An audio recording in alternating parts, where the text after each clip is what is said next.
রাধে রাধে। কেমন আছো তোমরা সবাই? আশা করছি রাধারানীর কৃপায় সবাই ভালো আছো। আর তোমাদেরকে স্বাগত জানিয়ে আমার আরেকটি নতুন ভিডিও শুরু করছি। আর সকল সাধুগুরু বৈষ্ণবের চরণে আমার সহস্র কোটি দণ্ডবত প্রণাম। এখন সকালের পুজো অর্চনা সব কিছু করে নেব। আর কিছু কিছু আমার গোবিন্দের সেবাকার তোমাদেরকে দর্শন করাবো। আর তার সাথে আজ তোমাদের শ্রবণ করাবো গোবিন্দের চরণামৃতের মাহাত্ম্য। গোবিন্দের চরণামৃতের মাহাত্ম্য কি, আর গোবিন্দের চরণামৃত পান করলে কি হয়। প্রথমেই আমার রাধা দামোদর, আমার গিরিরাজ, আমার নিতাই গৌর, গোপাল সোনাদের তোমাদের সকলকে দর্শন করিয়ে দিলাম। আর এখন আমি পুজো অর্চনা সব কিছু করে নেব। তোমরা সকলে আমার গোবিন্দের গিরিরাজের সেবা কাজ দর্শন করো, আর তার সাথে চরণামৃতের মাহাত্ম্য কথা শ্রবণ করো। আমি সম্পূর্ণ এই মাহাত্ম্য কথা বর্ণনা করব না, বিশেষ কিছু কিছু তোমাদের সাথে শেয়ার করছি। কারণ গোবিন্দের চরণামৃতের মাহাত্ম্য কথা এত যে কখনো বর্ণনা করে শেষ করা যাবে না। উক্ত গ্রন্থের পুলস্ত্য ভগীরথ সংবাদে পুলস্ত্যের উক্তি আছে যে, হে ভগীরথ, নিখিল তীর্থ হইতেও পাবন হত্যা কোটি হারক পাদদক মাহাত্ম্য তৎসকাশে বর্ণন করিতেছি। একমাত্র হরিচরণদকই কলিকালে পাপসমূহের প্রায়শ্চিত্ত স্বরূপ। আরও লিখিত আছে, 3 দিনে সরস্বতী সলিল, সপ্তাহে নর্মদার জল, পক্ষে জাহ্নবী জল এবং দর্শন মাত্র যমুনার জল পবিত্রতা বিধান করে। পরন্তু ওই সমস্ত জল দর্শন, স্নান ও কীর্তন দ্বারাই পবিত্রতা সম্পাদক হইয়া থাকে। কিন্তু কলিকালে কেবলমাত্র স্মরণ দ্বারাই হরিচরণামৃত পবিত্র করিয়া থাকেন। হরিচরণোদক পান করিলে প্রত্যহ কোটি শিবলিঙ্গ অর্চনা অপেক্ষাও শত সহস্র গুণ ফল লাভ হয়। হরিচরণোদক স্পর্শ মাত্রই কি অসুচি, কি দুরাচারবান, কি মহাপাপী সকলেই পবিত্রতা লাভ করে। মরণকালে মস্তকে, বদনে ও অঙ্গে হরিচরণোদক পিষ্ট হইলে কোটি পাপে পাপীকেও আর সমনপুরে প্রয়াণ করিতে হয় না।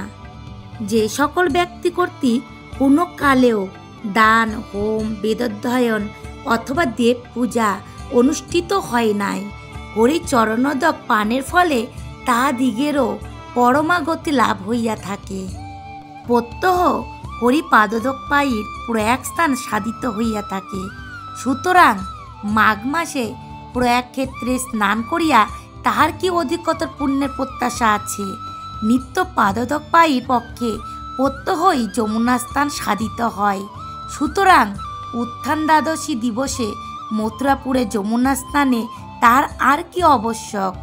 হরিচরণামৃত বদন বিবরে বিরাজিত থাকিলে আসন্নকালে তাহার আর বারাণসী ধামে উত্তর বাহিনী সুরধ্বনি তীরে জীবন বিসর্জনে কি প্রয়োজন। আরও লিখিত আছে, যে মূঢ় হরিচরণামৃত পরিহার পূর্বক তীর্থান্তরে গমন করে, সে অমূল্য রত্নত্যাগী লোষ্টাভিলাষী সন্দেহ নাই। বিন্দু পরিমিত চরণামৃত সজ্জন সকাশে কুরুক্ষেত্র সদৃশ অনুমিত হইয়া থাকে। প্রত্যহ যে গৃহে হরিচরণামৃত নিপতিত হয়, তথায় অক্ষয় পুণ্যের সঞ্চার হয় এবং পুত্র সকলের গয়াধামে পিণ্ড প্রদানের ফল হয়। পাপাত্মা ব্যক্তিকে চিরদিন হরিপাদোদক প্রদান করিলে অথবা অন্তিম সময় দান করিলেও তার শুভগতি প্রাপ্তি হইয়া থাকে। এই হরিচরণামৃতের এত মাহাত্ম্য। এখন দেখো, আমি এই গোবিন্দের চরণামৃত পান করছি, আর তোমাদেরকে দেখাচ্ছি যে কিভাবে চরণামৃত পান করতে হয়। এইভাবেই হাত নিচে রেখে চরণামৃত ধারণ করে পান করতে হয়। যখন চরণামৃত পান করব, সেই সময় হাত একদম মাটির সাথে লাগিয়ে রাখতে হবে, আর ওখানেই চরণামৃত পান করতে হবে। হাত কিন্তু মাটি থেকে উপরের দিকে উঠানো যাবে না, তাতে অপরাধ হয়। আর এক বিন্দু যেন চরণামৃত মাটিতে না পড়ে, এই দিকে খেয়াল রাখতে হবে। বিষ্ণু চরণামৃত পানে কোটি জন্মের পাপ নষ্ট হয়। আবার এই চরণামৃত যদি পৃথিবীতে পতিত হয় তাহলে 8 গুণ পাপ বেশি হয়। চরণামৃত পান করে মস্তকে ধারণের পর হস্ত ধৌত করিতে হয় গোবিন্দের সেবা কাজের জন্য। যদি আমরা পবিত্রতার জন্য হস্ত ধৌত করি তাহলে অপরাধ হবে। আর এখন তোমাদেরকে বলছি চরণামৃত ধারণ করার মন্ত্র। অকাল মৃত্যু হরণম সর্বব্যাধি বিনাশনম বিষ্ণু পাদকং পিত্তা শিরস্যা ধারয়মহম। এই মন্ত্র বলে গোবিন্দের চরণামৃত পান করতে হয়। আর এই মন্ত্রের মানে যাহা অকাল মৃত্যু হরণ করে, যাহা দ্বারা সর্বব্যাধি বিনষ্ট হয়, আমি সেই বিষ্ণু পাদক পান করত শিরপ্রদেশে ধারণ করিতেছি। আমাদের সকলে প্রতিদিন গোবিন্দের চরণামৃত পান করা প্রয়োজন। এখন দেখো আমার তো পুজো অর্চনা বাল্য সেবা সবই হয়ে গেছে, তোমরা তো দেখলেই। আর অনেক বড় বড় যে লঙ্কাগুলো সেদিন বড়া করেছিলাম সেই লঙ্কা এনেছে, আজও সেই লঙ্কা দিয়ে বড়া করব। তাই এই দিদি আমাকে একটু বেসনটা রেডি করে দিচ্ছে। আর এই দিদি আজ সকালে এই কারণে এসেছে, বাড়িতে ওই দিদি পাটিসাপটা করেছিল, সেই কারণে আমার গোপাল সোনাদের জন্য একটু পাটিসাপটা নিয়ে এসেছিল। সেই কারণে আজকে পাটিসাপটা দিয়ে 10টার ভোগটা দিয়ে দিলাম।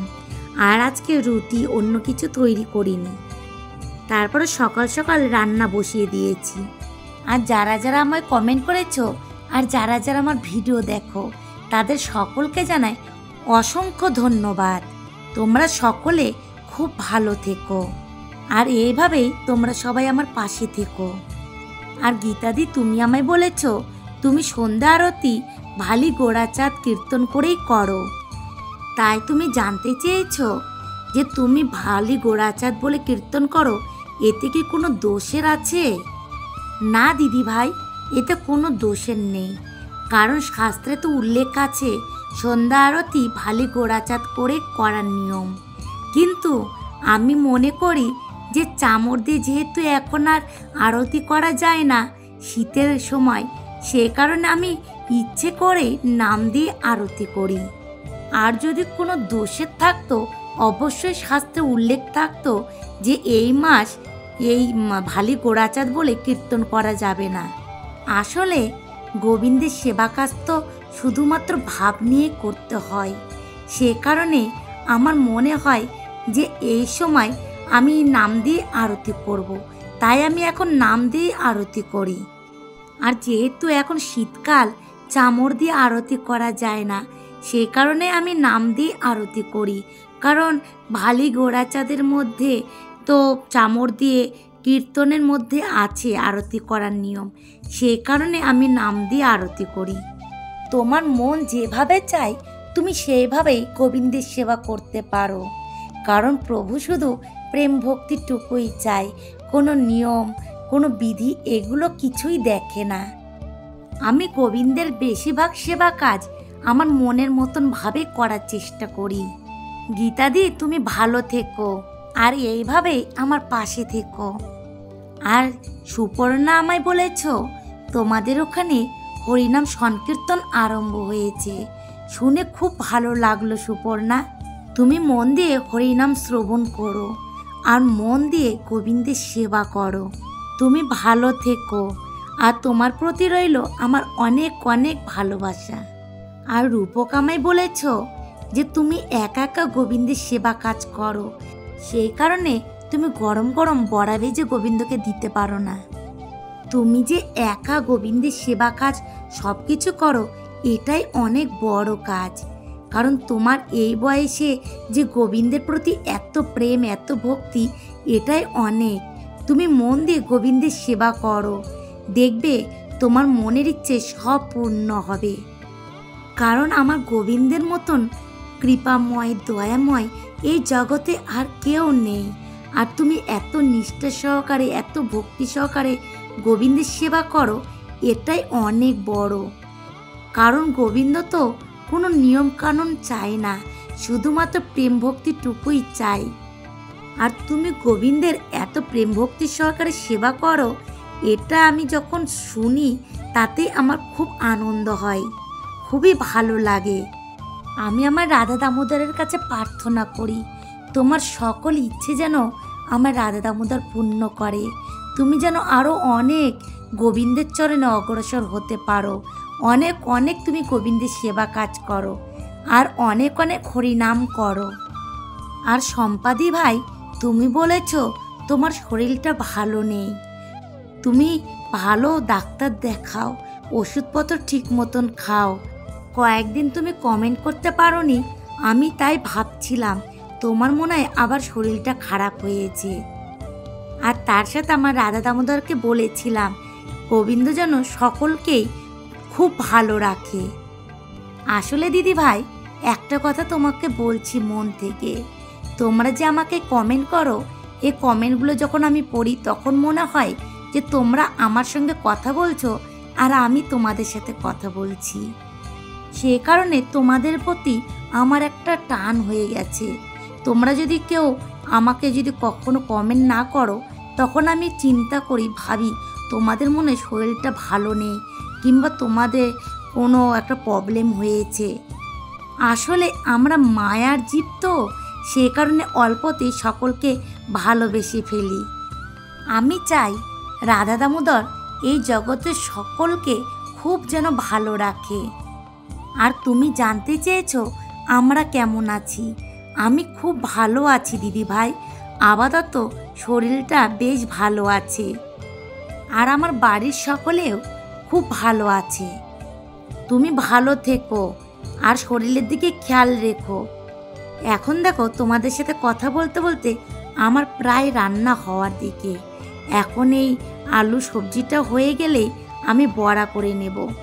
আমি পারসটা করে নিয়েছি, গোবিন্দের থালা সাজিয়ে নিয়েছি, আর এখন আমি গরম গরম বড়া করে তারপরে আমার রাধা দামোদরে ভোগ লাগাবো। তোমরা তো জানোই আমি সবসময় গোবিন্দকে গরম গরম বড়া করেই দেওয়ার চেষ্টা করি। আর জানো তো, আমি যখনই বড়া তৈরি করি কখনো এক রকমের বড়া তৈরি করি না। বেগুন যদি থাকে তাহলে অবশ্যই বেগুনেরও করব।